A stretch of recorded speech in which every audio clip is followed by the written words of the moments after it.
Hi, this question is regarding my friend. She had this sleeve 2 to 3 years ago, and she's had success with it. She did not get to her goal weight, but she has been able to basically stay around a good weight.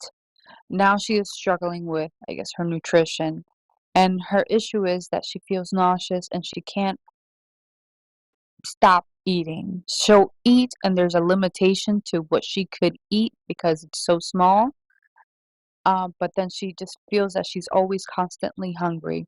Also, the food is making her nauseous no matter the changes in food that she's making. What could this mean? There's a lot going on here. Uh, we've had good weight loss, but there's chronic nausea, but also poorly controlled hunger. And it almost sounds like some episodes of binge eating, overeating to the point of vomiting, which is something that we absolutely see in the early stages after surgery. But as someone gets further and further out, you really shouldn't be vomiting. Vomiting is not a part of weight loss surgery.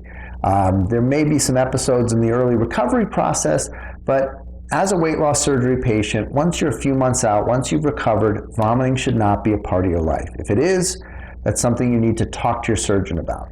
Most common cause of vomiting is overeating. And this all comes from well, I should eat a quarter cup of this, or I should eat half a cup of this, or measuring everything out before, rather than practicing mindful eating. On poundofcureweightloss.com, I have videos about mindful eating. It's something I really stress in my practice. It's a critical thing to learn in the post-operative period. And it sounds to me like this person needs to practice more mindful eating.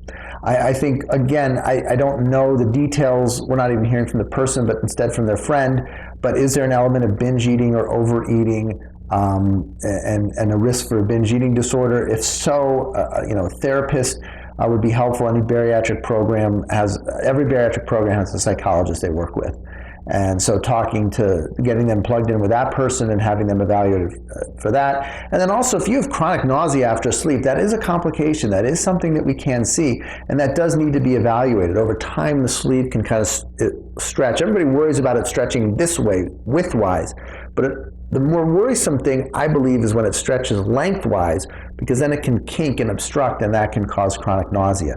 So, evaluation most likely with an upper GI by a competent bariatric surgeon to see if there's any anatomic causes of the nausea would be important as well. So, a lot going on here. Really, this person needs to be plugged in with the right support system, with a dietitian, a psychologist, and a surgeon.